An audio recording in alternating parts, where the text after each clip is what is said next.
시청자 여러분 안녕하십니까. 상쾌한 일요일 아침입니다.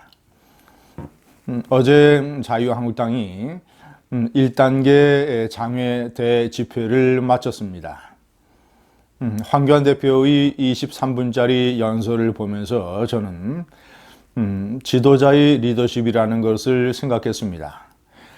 국민이 남편감으로 선택을 하는 대통령, 그런 국가 지도자의 리더십은 필수적으로 어떤 것을 갖춰야 되느냐. 시청자 여러분, 제가 2년 전 대통령 선거 때 지방의 의원, 당협위원장 이런 사람들의 초청을 받아서 지원 유세를 한 적이 있습니다. 서울, 대전, 제주도, 전국 여러 곳에서 했습니다. 저는 당시 지원 유세 연설에서 이렇게 얘기를 했습니다. 두 가지를 얘기했습니다. 하나는 당시 박근혜 대통령에 대한 탄핵, 이 반감이 탄핵 문제 이것이 최고조에 달했을 때였습니다. 저는 정면으로 얘기를 했습니다. 박근혜 대통령 정권이 탄핵됐다. 많은 국민들이 실망을 했을 것이다. 그러나 박근혜 대통령 정권에 실망했다고 해서 함부로 좌파 정권을 뽑으면 안 된다. 그것은 이 A가 싫다고 해서 B가 무조건 옳은 것은 아니다. 그런 선택을 했다가 크게 실패한다. 두 번째, 대통령 선거라고 하는 것은, 대통령을 뽑는 것은 연애가 아니라 결혼이다. 좋아서 이런 점이 마음에 들어서 어떤 점이 매력적이어서 이래서 배우자를 고르는 게 아니라 연애가 아니라 결혼이다. 평생 자신의 삶을 책임져야 될 남편감을 고르는 것이기 때문에 여러 가지를 많이 고려해야 된다. 능력, 안정감, 신뢰감. 절대로 문재인 같은 남편감을 뽑아서는 안 된다라고 저는 얘기를 했습니다. 저는 황교안 대표의 연설을 보면서 제가 했던 그 지원 유세가 생각이 났고, 남편감으로 선택하는 사람의 필수 요건은 어떤 것이냐. 저는 황교안 대표가 빠른 속도로 상당히 안정적으로 어떤 이 정치 지도자의 궤도에 안착하고 있다고 생각합니다. 물론 아직도 과제가 많습니다. 여러 가지 중도나 이런 서민층 또는 이런 계층의 이 외연을 넓히는 것, 또는 불교계와 겪고 있는 갈등을 해결하는 것, 이러이러한 것들, 그리고 앞으로 4월 총선 때, 내년 4월 총선 때 새로운 인물들을 잘 발탁을 해서 선거를 이겨야 되는 과제, 선구안을 국민에게 증명해야 되는 것. 자, 이런 것들에 많은 과제를 안고 있지만 그럼에도 불구하고 빠른 속도로 정착을 하고 있다. 비결은 무엇이냐? 저는 가장 큰 비결은 안정과 신뢰감이라고 생각합니다. 지도자로서의 안정감. 적어도 이 지도자는 갑자기 막말을 하거나 무슨 이 아주 천박한 품이 없는 언행을 하거나, 아니면 갑자기 이상한 신념이나 감성에 사로잡혀서 아주 이상한 정책을 갑자기 내놓는다거나, 자, 이런 일은 절대 하지 않을 굉장히 어떤 안정적인 틀에 있는 지도자라고 하는 신뢰감, 믿음직스러움. 이것이 황교안의 저는 제1의 장점이라고 생각합니다. 단순히 현재 그가 말로써 그렇게 보여주는 것이 아니라 그의 경력에서 입증된, 예를 들자면 법무부 장관, 대통령 권한 대행, 또는 오랜 검사 생활, 이런 것들로 인해서 보여준 어떤 그에게 형상화되어 있는 이미지, 안정감. 현재 이 나라가 너무나도 혼란과 불안에 사로잡혀 있기 때문에 그런 어떤 안정적인 요소라고 하는 것은 더욱더 상대적으로 진하게 부각이 되는 것이죠. 그래서 제가 이 황교안의 어제 연설을 제가 들어보면서, 물론 저는 이렇게 생각합니다. 절대로 화려하거나 아니면 카리스마가 넘치거나 막 대중을 용광로처럼 끌어올려서 마구잡이로 확 이끌어대면서 일종의 열광의 도가니로 만드는 이런 화려한 대중연설은 물론 아닙니다. 자, 그러나 나름대로 또박또박 자신이 국민에게 전하고 싶은 메시지를 나름대로 어떤 그 진솔하게, 솔직하게, 어떤 진정성을 보여주려고 애쓰면서 하는 연설. 소박하지만 듬직한 연설. 화려하지는 않지만 듬직한 연설. 이런 연설이라고 봅니다. 그래서 저는 그 연설을 들으면서 국가의 지도자가 이 대통령으로 선택을 해야 되는 난변감의 요소, 이것을 제가 어제 황교안 대표가 얘기한 세 가지 컨셉, 무능, 무책임, 무대책, 이 세 가지 산무정권이라는 컨셉에 제가 옆에 세 가지를 더 덧붙였습니다. 이 사이비 신념, 감성팔이, 싸구려 원한. 이 세 가지를 덧붙여서 제가 한번 문재인이라는 남편감을 분석을 해보겠습니다. 제가 얘기했던 문재인 같은 남편과 결혼하면 평생 고생한다. 1번 무능.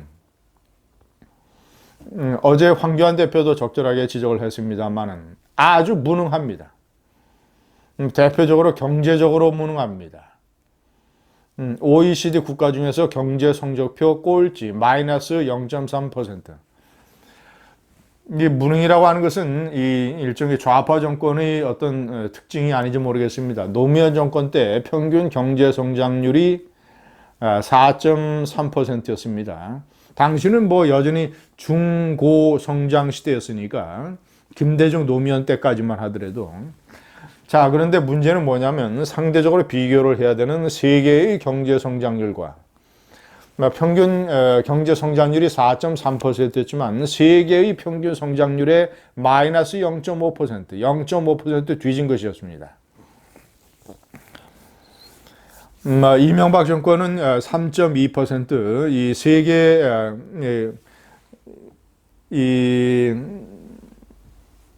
2008년 글로벌 금융위기를 겪었음에도 불구하고 세계의 평균 성장률보다 0.3% 상회하는 높은 이런 경제 성장률을 기록을 했습니다.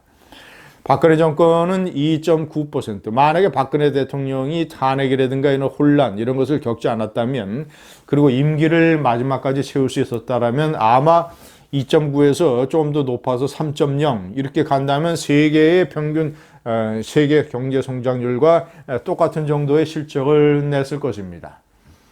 그러나 탄핵의 혼란, 대통령의 급작스러운 교체, 이러이러한 것들로 인해서 많은 정치 사회적 혼란으로 인해서 2.9%를 기록을 했고, 이것은 세계 경제 성장률에 아쉽게도 0.1% 모자란 것이었습니다. 무책임. 문재인은 분명히 취임사에서 그렇게 얘기를 했습니다. 자신이 잘못한 일이 있으면 국민에게 솔직하게 얘기하고 국민에게 잘못했다고 사과를 하겠다고. 그리고 바꾸겠다고. 그런데 이런 책임 있는 자세는 완전히 물 건너가 버렸습니다. 이명박 대통령은 분명히 자신의 정책이 잘못된 것은 바꿨습니다. 세종시를 완전히 이 행정수도로 이 정부 부처를 이관하겠다, 이런 것들은 잘못된 정책이라고 해서 본인이 노력을 해서 사과하고 바꾸려고 노력을 했습니다. 물론 반대 세력 때문에 실천되지는 않았지만 이런 것들. 자, 그런데 난폭한 최저임금의 인상, 소득주도 성장이라고 하는 잘못된 것, 주 52시간에 따른 혼란, 여러 가지 탈원전 정책이라고 하는 환상, 이 4대 강보 해체라고 하는 이 난폭한 어린아이 같은 아마추어 짓, 이런 것들로 인해서 경제와 사회를 엄청난 혼란에 빠뜨리고, 그런 폐해가 국민들의 피부에 완전히 실감되는데도, 그런데도 아무런 사과를 하지 않고 있습니다. 무대책. 황교안 대표가 적절하게 표현한 대로 아무런 대책이 없습니다. 그저 세금 퍼주기. 북한에게는 무조건 햇볕 정책 퍼주기. 국민에게는 그저 세금으로만 내년 예산이 500조가 넘습니다. 자기가 잘못해서 이 국정 운영의 곳곳에서 펑크 구멍이 나는데 구멍을 메꾸는 것을 진솔한 반성과 새로운 정책 변경으로 해서 막는 게 아니라 세금으로 그저 갖다 메꿉니다. 그래서 구멍은 점점 더 커지고 완전히 밑 빠진 독에 물 붓기. 사이비 신념. 저는 문재인 대통령이 완전 철저한 이념적 골수 좌파 운동권 이런 출신이라면 오히려 제가 말을 접겠습니다. 그러나 완전히 얼치기 좌파, 그저 무슨 이영희 책 몇 권 읽고 그저 월남 폐명해서 희열을 느꼈다 이런 것들 그리고 엉성한 영화, 재난 영화 이거 몇 편 보고 무슨 갑자기 탈원전을 하고 눈물을 흘리고 이런 어떤 사이비 신념. 신념도 좌파 신념도 차라리 내가 정말이지 골수 좌파 운동가 출신으로서 사회를 완전히 무슨 사회주의 체제로 가지고 가겠다라고 한다면 정말이지 대적해서 싸우는 데에 의미도 있고 나름대로의 어떤 재미도 있을 것입니다. 이건 완전히 얼치기 좌파의 사이비 신념. 감성팔이. 껄핏하면 눈물을 질질 짜는. 5.18에 가서 짜고 무슨 재난 영화 하나 보고 무슨 이런 데서 짜고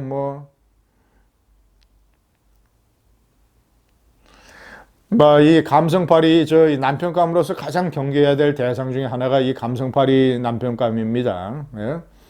얼치기 아무런 능력도 없고 무슨 이 대책도 없으면서 집은 어떻게 마련하고 애들은 어떻게 키우고 우리 일은 어떻게 설계를 해서 가정의 경제적인 대책은 어떻게 하고 부모님들은 어떤 식으로 우리가 지원을 하고 하는 아무런 플랜도 없으면서 그저 얼치기 좌파 운동가처럼 잠바 하나 걸치고 돌아다니면서 자기는 무슨 사회 정의를 위해서 일한다 무슨 나는 옳은 대의적 활동을 한다고 하면서 집에는 월급 한 푼 못 가다 주고 그래서 부인이 팔을 걷어붙이고 생활 전선에 나가야 되는 애들이 알바를 해서 가정의 경제를 운영을 해야 되는 이 싸구려 감성팔이 가장 남편감. 마지막 싸구려 원한. 양정철의 증언에 따르면 문재인은 수년 동안 노무현 대통령의 유서를 접어서 지갑에 넣고 다녔다고 합니다. 아니 노무현이 왜 투신 자살을 했는지 누구보다도 잘 알고 있는 마지막 대통령 비서실장 출신으로서 엉뚱하게 싸구려 원한에 사로잡혀서 노무현을 자살로 이끈 사람은 이명박 보수 정권이라는 싸구려 원한에 사로잡혀서 그 보수를 불태워버려야 된다라는 이 싸구려 원한에 사로잡혀서 나라를 혼란에 빠뜨리는 이 적폐 수사를 계속하고 있는 문재인. 최악의 남편감입니다. 절대로 이런 남편감과는 절대로 결혼해서는 안 됩니다.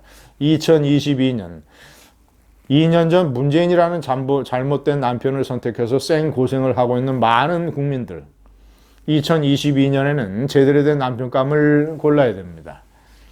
감사합니다.